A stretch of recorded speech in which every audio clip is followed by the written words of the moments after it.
Hey everyone, welcome to Shimmer Girl Talks. I thought I was done with the whole Anton Daniels, Corey Holcomb situation.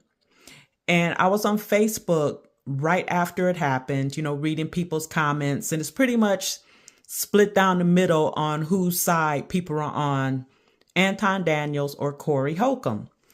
So this man wrote this whole book about, why he was, to me, the way I read it, he was leaning more towards Anton Daniels. And so I chimed in and I said, I watch both. I watch both of them as content creators. And I said, but one thing I didn't agree with Corey was his, well, what about the white man stance? And I said, I can't stand this perpetual victimology mentality.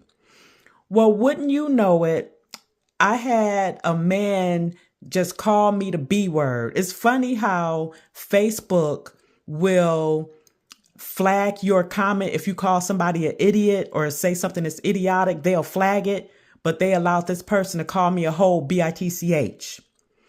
And so I did not respond to that person. Oh, and they accused me of not being American, which with Black folk, if you don't agree 110,000% with them, oh, you got to be born, you must be from another country, you're whitewashed, you're this or that, which is absolute lunacy. And I don't respond to being called out of my name. So I just ignored them.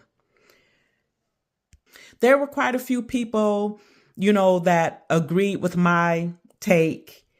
And, then I had quite a few who did not agree with what I said. So what I want to say is when I hear Black men in particular say, what about the white man? To me, you're saying you have no autonomy over yourself.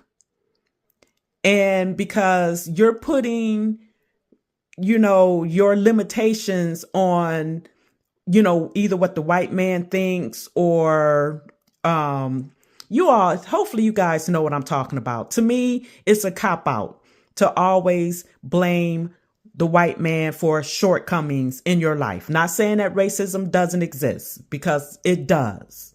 But to say, well, what about the white man? Like you hear a lot of these blackly blacks, they always want to blame the white man as if they have no way of rising above. If you got to work 2 jobs to get the things out of life, whatever. But the point that I wanted to make right after this happened, and then I had some greasy white man send me a DM calling me a dumb bitch. And I didn't even respond to that. I just reported him and blocked him. And so I bring all of this up to say, Corey mindset, what about the white man, that forever victimology thing. But then some footage came out of him allegedly striking a woman. And see, the reason why I decided to come back to this story is because first of all, y'all see, he didn't strike Anton Daniels. He got all up in his face, but notice he didn't strike him.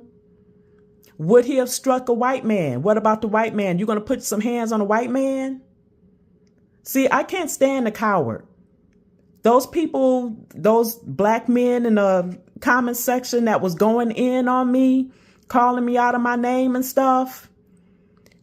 Y'all can call me somebody that mirrors you, the reflection of you. But are y'all going to go up against a white man? I can't stand a coward. I cannot stand a coward. So with all of that said, I added some more since so many people were coming against me in that comment section. And I gave them a good zinger, about standing up to the white man. Y'all want to keep them on your mouth like that, will stand up to them instead of coming into these comment sections going off on me for saying, what, the Black race would be better if we were accountable and, moving towards the future. What's wrong with that? Like, seriously, what is wrong with that? And anyway, so the person who did that post ended up, he either deleted it or he put me on block. But I promise you, all I said was, what our community needs is accountability and moving away from the victimology mentality. If a person has a problem with that, you are part of the problem. And that's why I ended up coming back to this topic, because I was going to leave it alone until seeing that footage of him striking a woman in her face.